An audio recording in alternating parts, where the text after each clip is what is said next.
Students are more and more choosing to pursue other options because they're not able to see why is that liberal arts education worth it. People ask the value of a liberal arts education in terms of career readiness. They have the critical thinking skills necessary, they have the communication skills necessary, and they really have the global and holistic perspective across different disciplines.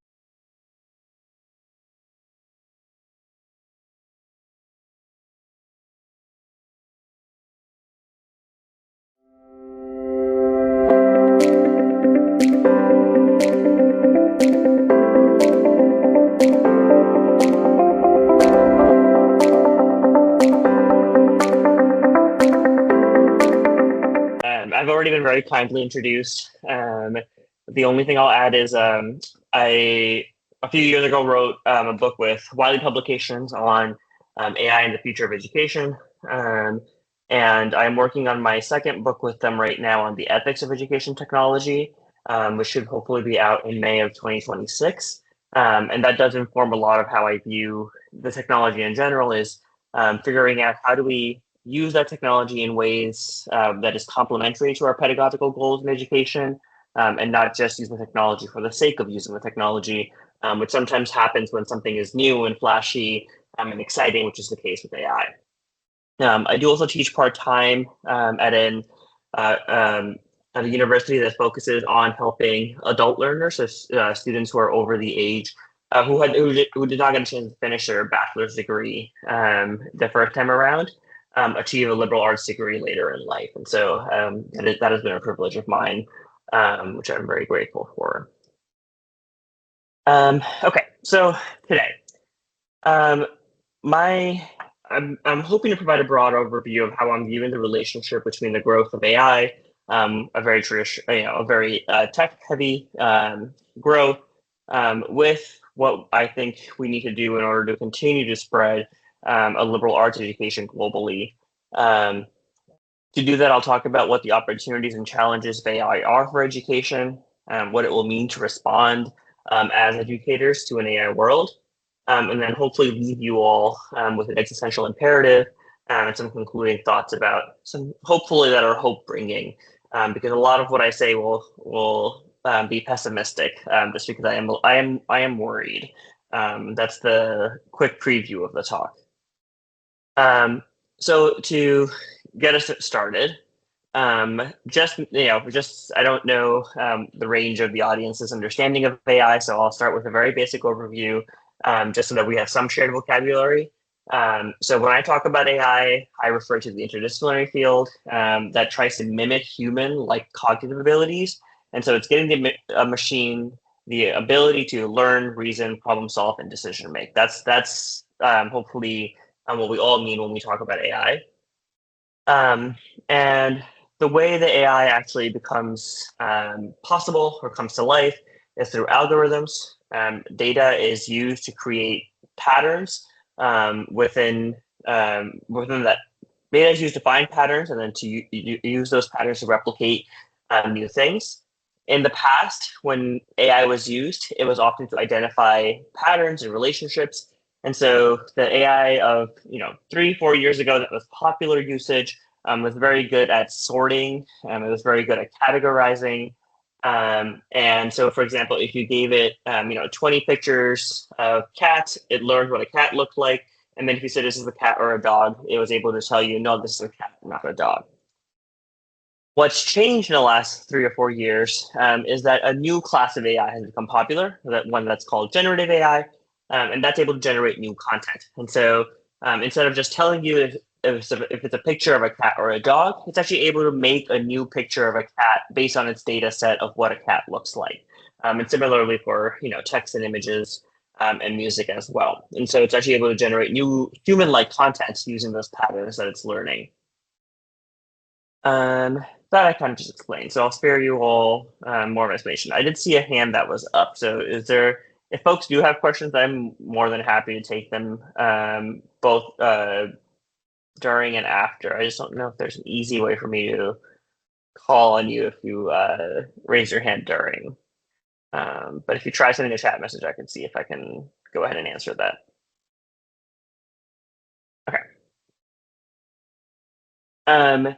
So that's the stage for the biggest development in AI in the last few years. Obviously, and we can talk a lot about even in the last year how much has changed in terms of AI capabilities and how that will continue to influence education. But when I then think about higher education and a liberal arts education specifically, I again because I work in the U.S. context, I'm looking at a state called Alaska in north west of the United States, and it's a unique one because out of all of the states in the country, only a third of high school students in Alaska will enroll in post-secondary education. And that's unique for the United States. And the reason that that happens is because Alaska has a lot of oil industry, and so it's there's a lot of oil rigs that exist in Alaska, and so there are a lot of jobs available to students that don't require any sort of higher education. And so a lot of students will go from straight from high school to working in the oil industry because it doesn't require a liberal arts education. Um, and part of that problem is that a lot of students are talking about getting a return on their investment.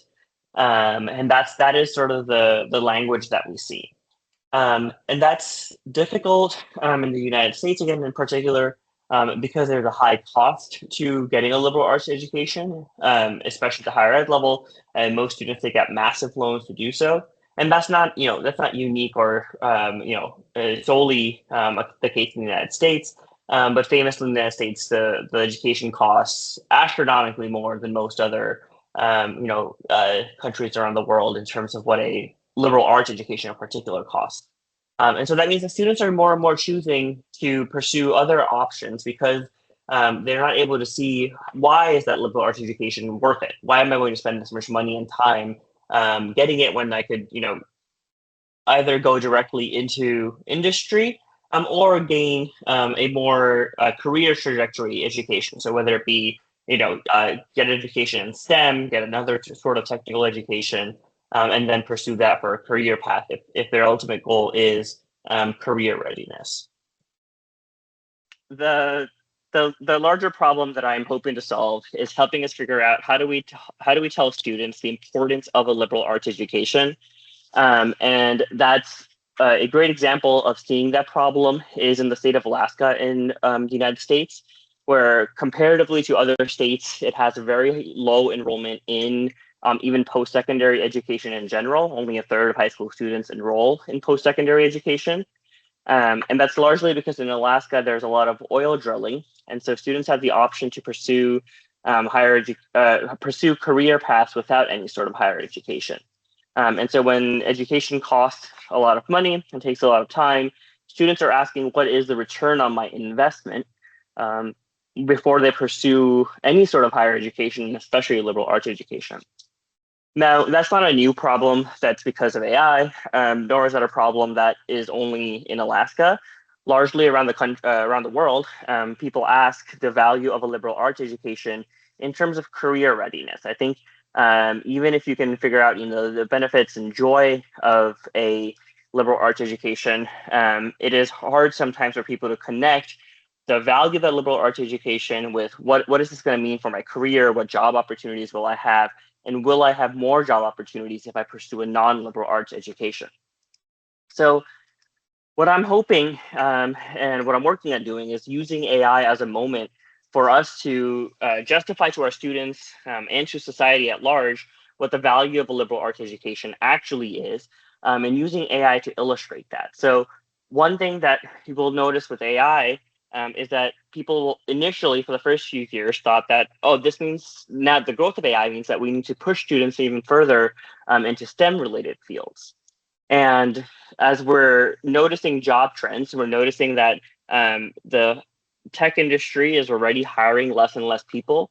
So famously, yesterday, Microsoft, Monday, Microsoft made clear to folks that even though their stock price is rising, that they will not be hiring as many developers. And in fact, they're laying off developers. And that's not unique to just Microsoft or just unique to the tech world. In general, we're seeing that low-level jobs, so even first-year law students, paralegals, journalists, often the first level of non-senior level positions, they're becoming less and less popular. So people are hiring less for them because they're not needed as much. When you can get those things done with the AI tools, folks are hiring less humans to do it. And that does mean that society is going to have a challenge. We're going to have to deal with an employment crisis as the AI technology continues to get stronger and is able to do things that traditionally were done by humans. There's also going to be employment is only one spectrum of the problems that AI will bring. AI will also bring problems to how we think about food crises around the world. It will bring problems to how we think about governance and democracy around the world. The integrity of our voting systems and our social media platforms and how manipulative they can be. And so as these challenges continue to rise, we'll want to think about who will be best equipped to deal with those challenges and who will be best equipped to make decisions and lead on these. And pretty conclusively, the industries are noticing that students with a liberal arts background are best able to deal with this. They have the critical thinking skills necessary, they have the communication skills necessary, and they really have the global and holistic perspective across different disciplines that is necessary to navigate a problem as complex as AI. AI is famously very cross-disciplinary. It doesn't draw computer scientists obviously are a huge component of it, but it draws very heavily on neurobiology. LLM models in particular draw heavily on linguistics. All of these things are trained on historical data sets. So there is a very cross-disciplinary field on its own, and its impacts are even further cross-disciplinary. And what I'm hoping is that challenge, the challenge of how do we prepare our students to lead in an AI world, helps us justify the importance of a liberal arts education in a way that we have not been able to do so in the past. So how do we know that a liberal arts education is worth it?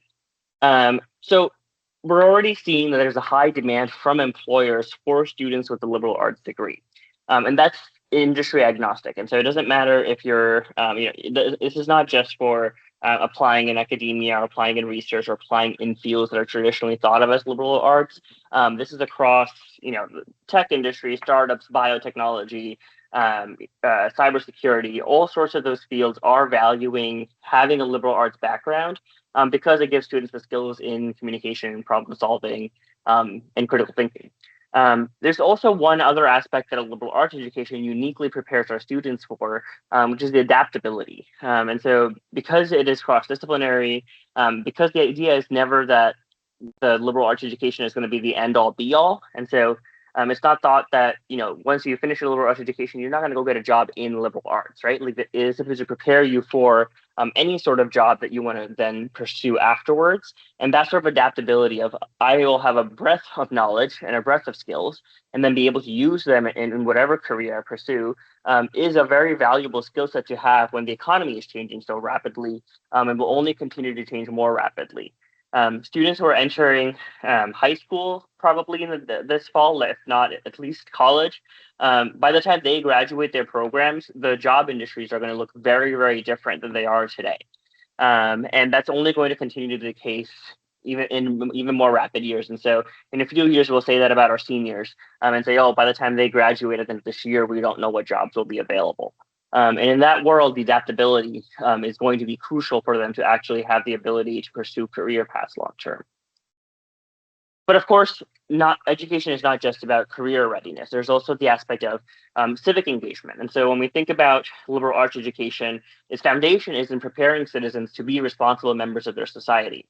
And given how many leadership challenges I mentioned earlier that AI will bring up, but also the challenges that exist in our democracies today, whether that be the United States or whether that be India, we know that we need students who are better prepared to continue to engage in the kinds of conversations that are necessary for a democratic society to flourish. And so we need students who are able to think about ethics.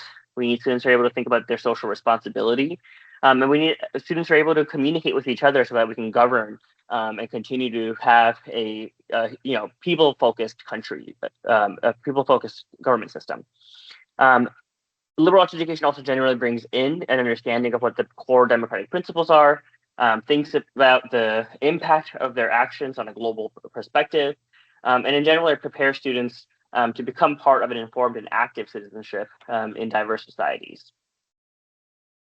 And the final piece is, even if you're not convinced that it's best for career readiness and you're not convinced that it's best for, the democratic society, there's very well documented evidence that it is best for students' well-being. And so at least we hope that I can convince you that it is best for students to be happy. The easiest way is for them to pursue a liberal arts education. And so the evidence shows that liberal arts education is linked to greater life satisfaction and personal growth. That liberal arts education also, because students are able to see diverse perspectives, helps foster more empathy and self-understanding. It also lends itself to more meaningful relationships and support networks for the students because they're so relationship focused, because it's so communication focused. They are able to form deeper relationships over longer periods of time.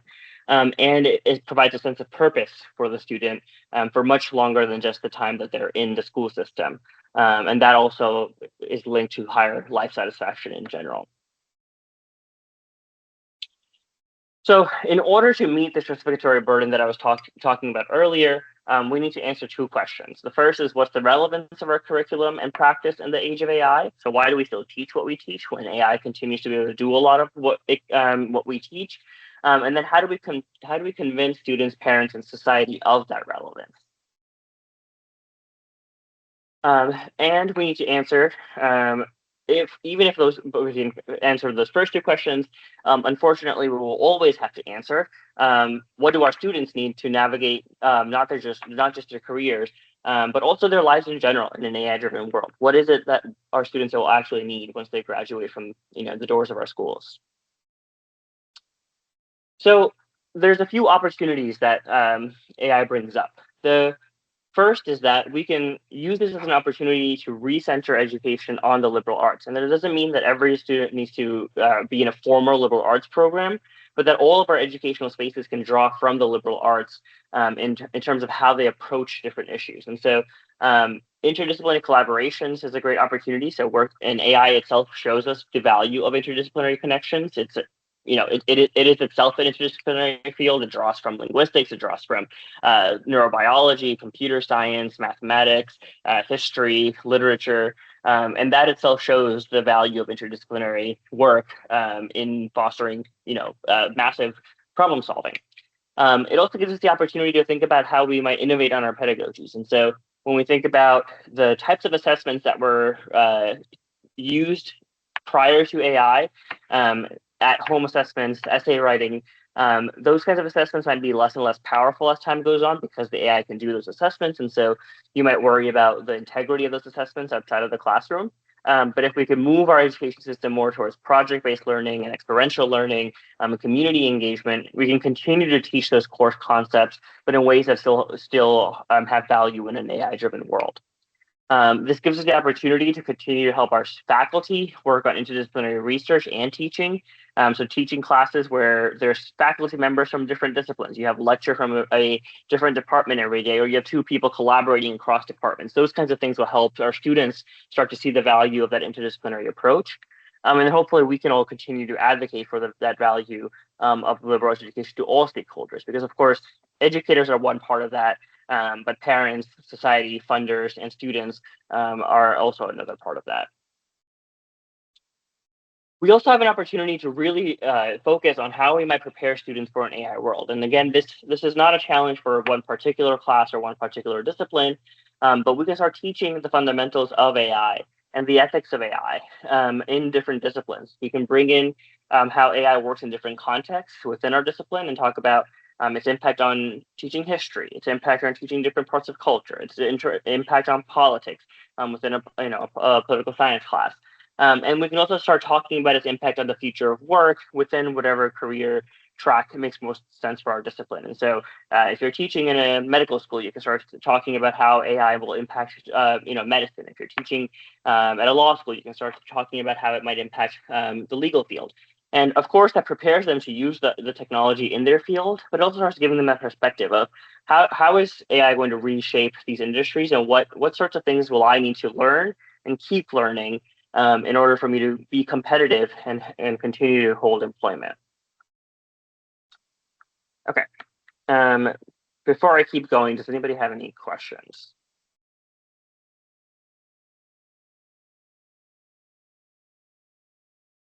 Okay.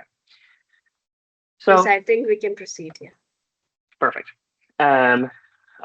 So the next thing to think about is in what all ways will the world change, and has it already changed? And I've kind of already talked about a lot of these, so I'll keep this quick. Careers are changing, will continue to change. The way civic discourse happens is changing, will continue to change. And so a lot more folks will turn to AI for decisions about who to vote, what issues are important, how do I think about these issues, but also it will change how we consume information. And so social media platforms will feed us AI-based information. We might see AI-based information ads in order to influence who we vote for in future elections, but also influence our opinion on things. It will continue to change our human relationships. And so already people are using it to write emails and write letters, and even text message to each other. And that is going to change what it means to connect with another human online. There'll be AI avatars that show up in a few years. It won't be me, but it will be a digital version of me that shows up here, and then the opportunity for me to read your facial expressions and things like that will dramatically change. And so the way we have our human relationships is also going to continue to change. And then, of course, education is going to continue to have challenges in terms of figuring out how do we justify to our students the importance of what we still teach, but also how do we teach it in ways that is still effective in a world that provides students the opportunity to take shortcuts using AI. And so we need to change education in order to meet that earlier justificatory burden. We need to bring it back interdisciplinary learning that I was talking about earlier. We need to refocus on human relationships, help our students form those relationships during their schooling, but also help them learn those interpersonal skills, the emotional intelligence, and the ethical reasoning, and then help them connect that to their human relationships. So help them see, how do I foster some level of empathy using literature, and then how does that influence my relationship with a real human in the real world? We also need to start talking to people about the value of education as a whole, so that the shortcuts might seem appealing in an industry, but help students see what the value of actually learning that material is intrinsically for themselves, and how that will prepare them for an AI-driven world in the future in terms of their career. And then we need to integrate AI literacy within our curriculum. And I have some examples of that that will make that point much more clear. Okay. For the sake of time, I want to get to some more examples. So I'm going to skip that. If we don't embrace this challenge, and if we don't figure out how we're going to adapt our education system in a world of AI, we will. These are the kinds of harms that we might face. And I think that unfortunately, we're already starting to see some of these. So the first is echo chambers. So AI algorithms will continue to reinforce our existing beliefs, and social media platforms have already done a really good job of that, unfortunately. And we need to fight that when the AI can do that even better. It will limit our exposure to diverse perspectives, and it is going to erode our commitment to open inquiry when inquiry itself will not be encouraged if we don't meet this challenge. There's a massive concern about data privacy, so we need to think about how our students' data, but also our data, will be used by these AI systems as we continue to feed it. The AI system is only really as powerful as the metadata it has on us, and so the more data we feed it, the better the results that we will get from it, but also the more we're opening ourselves up for privacy breaches, misuse of that data, and the types of manipulation that we open ourselves up to. So the more that the AI system knows about us, or these platforms know about us, the more likely that they can in a few years use that to subvert our autonomy, to use it to influence us to vote in a certain way, think in a certain way, even just buy something in particular if they're getting paid by an advertiser. The systems are also very biased, and unfortunately, because they're trained on human-created data, they continue to reflect and amplify those human biases. And so we need to teach our students to be able to discern what is biased, what is not biased. How do I prompt it so that it doesn't, have those biases, or at least it minimizes those biases, so that we don't end up perpetuating the discrimination and inequality that already exists both in our education system and beyond. The other problem is that there's again, massive gaps in literacy, both domestically, but also globally. And AI is going to continue to make that gap worse. And so we're going to see our top performing students with the most resources be the ones who have access to the most advanced AI models, learning how to use them. And this is regardless of which discipline they work in. And so even our literature students will have the models that have the million token context, and so they can upload an entire book and then work with it. Versus somebody who has access to no AI models, the kind of learning that they'll do, the kind of preparedness they'll have is going to be very different. And that's building on top of existing inequalities that already exist in our education systems. And we'll want to figure out exactly how do we help our students, but also ourselves see the line between what is AI-generated content and what is human-generated content, what is original work and what is machine output. And figuring out what academic integrity means when AI is being used so heavily is going to be important. And while a lot of the conversation is focused on student work and figuring out how do we help students navigate that question, that also applies for academic work. And so when you're writing a scholarly article, when you're writing a book, what does it mean for AI to help you versus for AI to do it? And what is your contribution in those projects will be an important thing for academia to answer as a whole. And this is creating an existential risk for education. And so if we don't answer these questions and we don't meet the burden of the time, it is likely that liberal arts education will be one of the first programs to actually go, because it won't be as easy to connect directly to career paths. And we're already seeing a decrease in funding for liberal arts programs globally because there's this perceived lack of relevance or value. The conversation has largely been about STEM fields in the last couple of decades. And so gradually we've already seen a decrease in that funding. And the worry is that decrease will continue. We'll have trouble getting our students to understand. And so a big part of this is, even if a student shows up to your classroom, we need them to actually be bought into the idea of learning these things, and for those impacts to actually be realized. If the student is not convinced that this is the right path or this is going to help them in those ways that I talked about earlier, the students won't be engaged enough to actually benefit from it. So it's one thing to pass a test, it's one thing to get through an assessment or finish an exam, but it is very different for that stuff to be retained in a way that actually has those impacts on their later life. We will also lose political support. And so unless we have public trust and investment in these types of higher education programs, that first problem of funding will be really hard. But also it will make regulations and policies that come up be antagonistic to liberal arts education rather than supportive. And we'll continue to have to fight with the tech disruption that's happening, where the sorts of teaching and learning that we're doing in one year is becoming very, very difficult to sustain in the following year. And so until we're able to meet that burden, we will continue to see our classrooms affected. And so we need to meet that burden. And so that means we need to tell our students how liberal education prepares them for success, fulfillment, and lifelong learning in an AI-driven world. To society, we need to talk about the importance of liberal arts education for that informed and engaged citizenry. To ourselves, we need to talk about the importance of upholding those core values and figuring out that initial intrinsic purpose of liberal arts education and still adapting to these new challenges and opportunities. And then to the future of human society, we need to justify that the benefits of AI can be actually realized and its risks mitigated if we have students who can think critically, reason about ethics, and use interdisciplinary collaboration. And so what does that mean for individual educators? That means we take the opportunity when our students ask, why should I learn this? Why should I approach this class? To actually answer that question. Don't dismiss it. Actually take that opportunity to communicate the relevance and value of the skills and knowledge that you're teaching. It also means that we directly integrate AI tools and concepts into teaching whatever discipline that we are teaching to show the unique contributions that human intelligence provides in an AI world. We can refocus on holistic preparation, and we can help our students see how that one discipline that they're learning from you actually does help them with other disciplines that they're also learning about, help them see the value for social and emotional competencies. And then we can continue to advocate and show up to venues like this and talk about the importance of liberal arts education with our peers in education as a whole. Okay. Time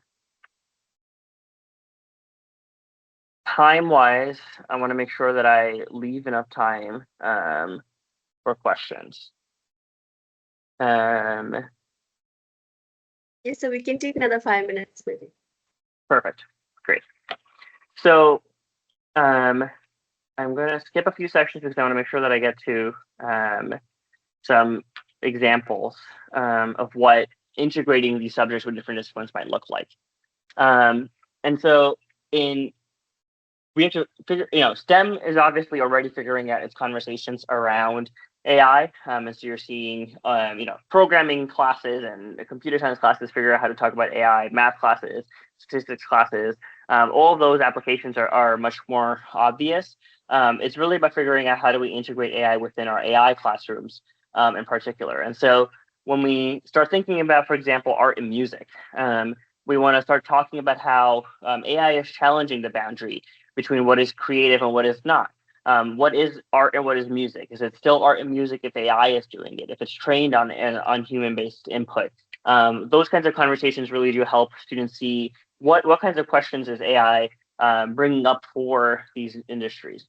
But also, we might start using AI as new mediums and methods for our artistic and musical expression. And so even if you're a class that traditionally doesn't have a computer in its class because your media does not involve digital art or music, this is a great opportunity to bring that into the classroom and help students use their own creativity with AI. In history and in social studies, you can continue to talk about how AI tools can unearth new historical patterns and trends and provide new insights. And so how much, if you feed it, historical text, if you feed it ancient writings, can it help you better translate it much more quickly? Can you do research on those kinds of trends much more quickly?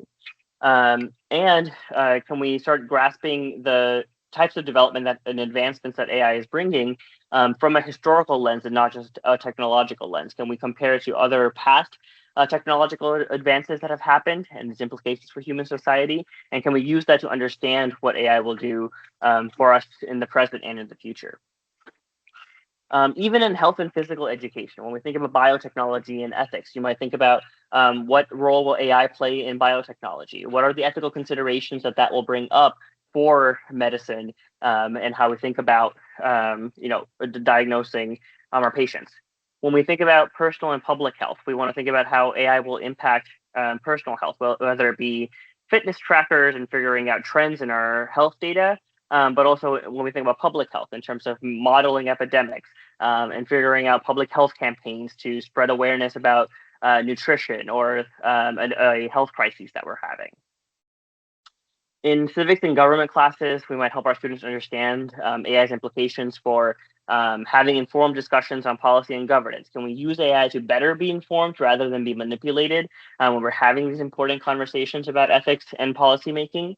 And we might also want to have conversations with our students about what it means to be a good digital citizen. What does it mean for us to use this technology in ways that actually helps our democratic systems rather than hurts it, and participate in that not only in our nations, but also globally.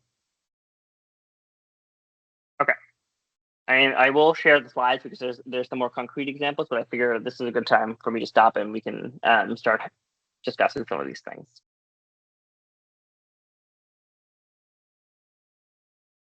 With AI blurring the lines between original work and machine-generated content, how can teachers promote academic honesty and originality among students? Yeah, that is the question of the hour, and I think one that I think every educator across the world is currently facing. And I know, I think Suma in the chat was also alluding to some of the dependency on AI that's emerging from our students. So what has come up repeatedly in conversations with both students and teachers is that first, an honest discussion about this has been very, very important. And so students partially are having trouble figuring out that line because their teachers are not communicating it clearly to them. And so they're hiding when they're using AI because they think that every use of it is bad. And that means that they're actually becoming more and more dependent on it because they're not having those critical conversations about what is a appropriate use of the technology and not. So the first recommendation we have is just tell your students honestly where you think that line is for your particular class, because that might differ. What is malicious usage in a low-level writing class is very different than what is malicious usage in a high-level writing class, right? Like we do have different goals. The same way a calculator has very different purposes in a secondary classroom versus a post-secondary classroom. So that's step one. Step two is, I think this is really is why I think continue to talk to our students about the importance of the education beyond just the degree or beyond a fixed output is very important. And so when you slow students down and you tell them, what is the value of this education? What is your goal in terms of your career path, but also who you want to be as a person long term? It sounds a lot more wishy-washy and ideal, but it actually does work. When our students are able to ground their education in their future goals, they're able to see that the more that they depend on AI, the less likely that another human will depend on them. And that is the connection we need to make for them, is that if they can replace their work right now with AI, somebody else can replace them later with AI. And when they start to see that click, we start to tap into their own fears about what is my role going to be when AI can do all of this, right? Like if I want to be a computer programmer and I see this AI tool come out and it can do all this low level programming, can I still be a computer engineer, right? Even that level of realization for them, oh, that means I have to be better than the AI or know how to use the AI productively rather than just use it to do my low level homework assignments or class assignments. That sort of thing does help them start to realize the importance of it. The final part is that I think helping our students build that culture of integrity, help them value honesty. Again, this is what liberal arts education is famously known for doing. Like of all of the different disciplines, it is the one that least values fixed output. And so that helps students understand the importance of a process. It helps them understand the importance of human relationships with their professors, with their fellow peers. And so I think the more we can get students into those environments where the goal isn't, when you walk out of a liberal arts education, it's not that, okay, here, I have a portfolio of 12 essays I wrote during my education, right? The goal that no one thinks that is the value of it. The value comes from your actual experience of it, how you develop as a person. And so the more students see education as a whole like that they can see what is happening within me, what is happening within my brain, what is happening within my way of approaching people, that means that like they, regardless of what AI can do, will continue to feel bought into it. But that's the key. I think the problem is in the past we were able to use sort of a policing and disciplinary system of, okay, if you don't show up and you don't, if you're not writing your essay, you're going to fail, and then thus you must learn. I think that rhetoric has to change to, it's not just about my class or just about my assignments. It's what does my class and my assignments do for you? And so why do you yourself want to learn, right? Like get them to actually appreciate the value of what we're teaching. Because I think if we don't get them to understand that, I think we're going to lose them anyways. Yeah. Thank you, sir. We have another question from Jiva Bharti. How AI could be useful in lower grades, as we have already inbuilt activity and creativity and innovation lesson plans in our curriculum, how it shows a difference? Yeah. So in all honesty, I think in the lower grades, we normally recommend that you not directly integrate AI within the classroom. And there's a lot of reasons for this. It's the same reason why I don't think we should use calculators when you're teaching basic arithmetic. I don't think that our younger students are ready yet to engage with the AI programs directly. A large part of that is what we know about brain development and how when that dependency builds earlier, that it actually stifles their ability to develop that later critical thinking skills that we want to see. And so, in fact, the best thing you can do in those lower grades is continue to use those inbuilt activities and provide students that room for creativity and innovation that you always have, and try to keep technology out of those classrooms. Because that sort of fostering of creativity that you're already working on building in the lower grades, that's what's going to prepare them to then use AI creatively later in life. If you stifle that creativity too early, I think that's going to cause more problems.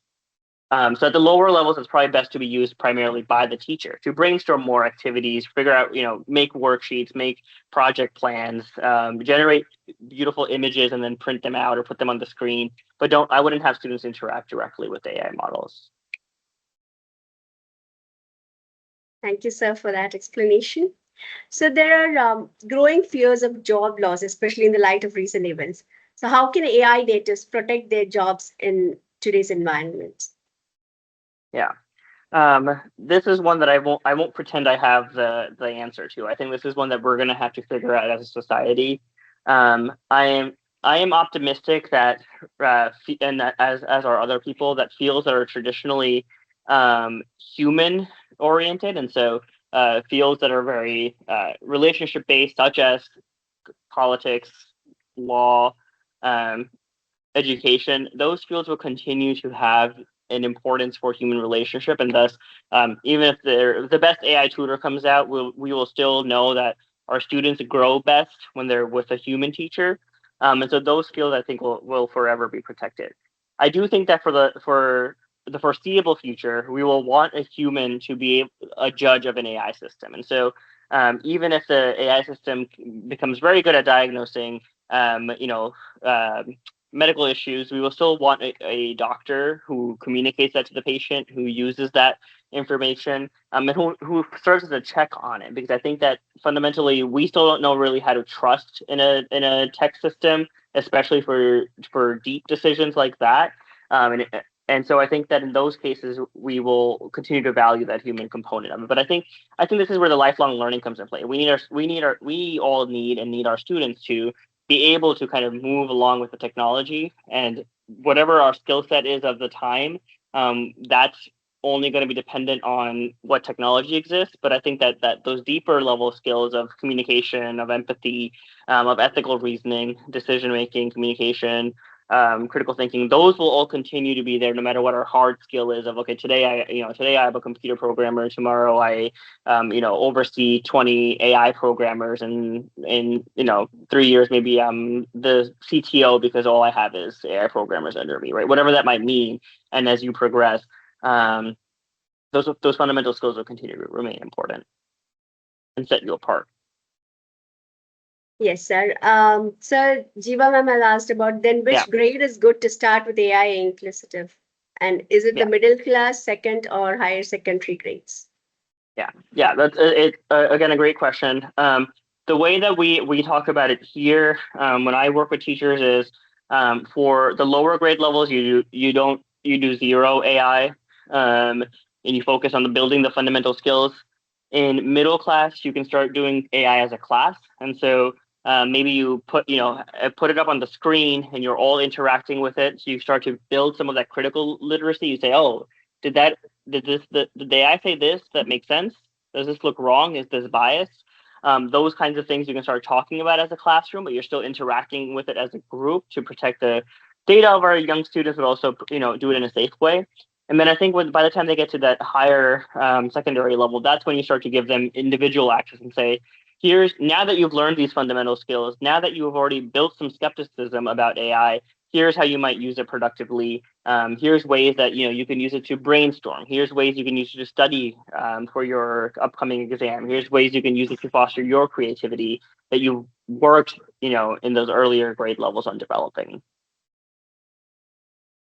So we had Suma George had asked a question like how to develop communication skills in students.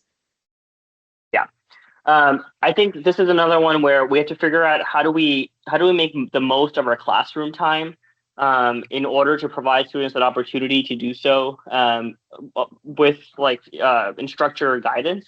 And so the more that we can make our classroom sites of debates and conversations, Socratic dialogues, case study methods, group projects, those kinds of things, if we can incorporate within the classroom setting, is the most likely to help our students foster those human skills rather than use our class time for lectures and assessments, right? Like I think students can do a lot of the learning that lectures can provide outside of the classroom now. Assign them the reading, assign them to watch a video even of a pre-recorded lecture, and then use that classroom time for active human collaboration because that's going to be more and more rare for our students to get the opportunity to do.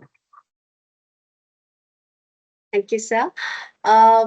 Gopika has asked, could you please suggest some AI tools which is helpful for the teachers in teaching?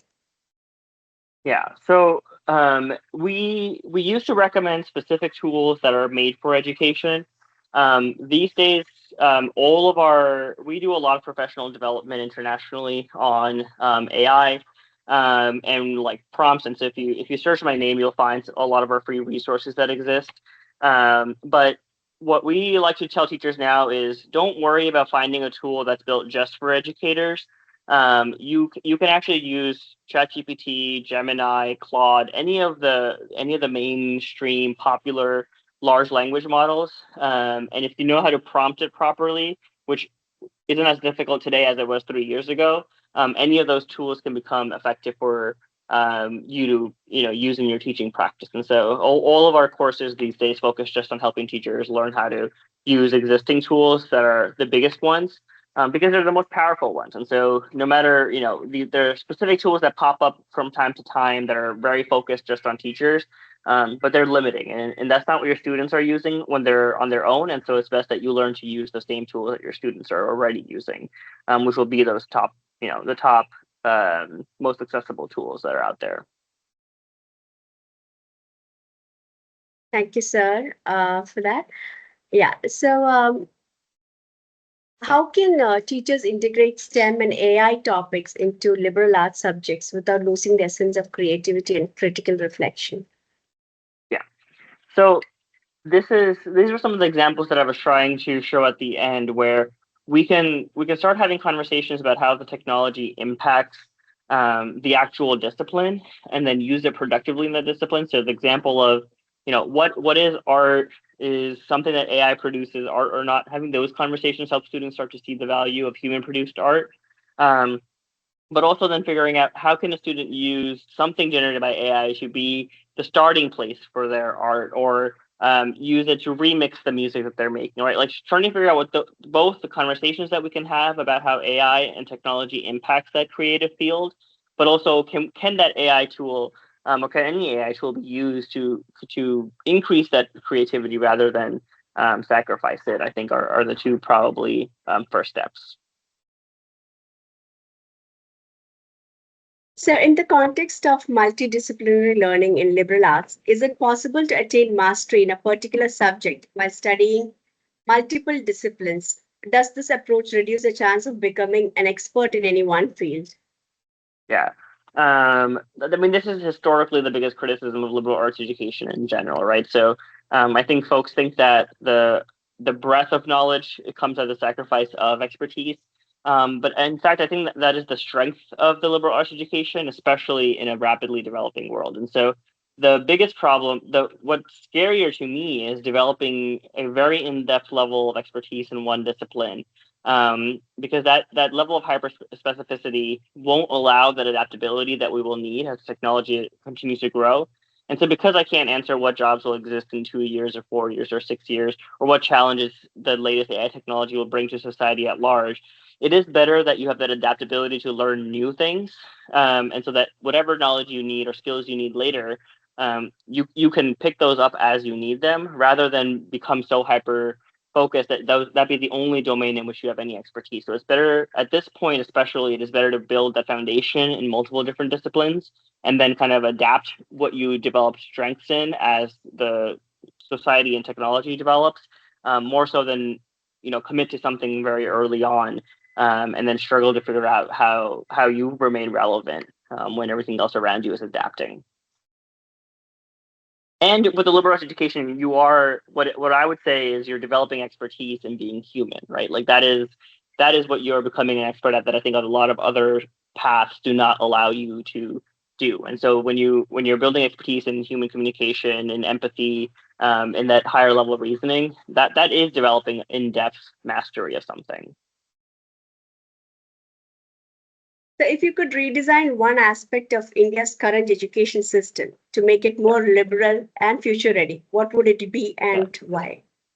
Yeah. So I'll be honest, I have very limited understanding of what the Indian education system looks like. And so somebody else maybe can better chime in. From my understanding and from my conversations, I think that one of the biggest things that can happen is trying to disconnect career readiness from the only value of education.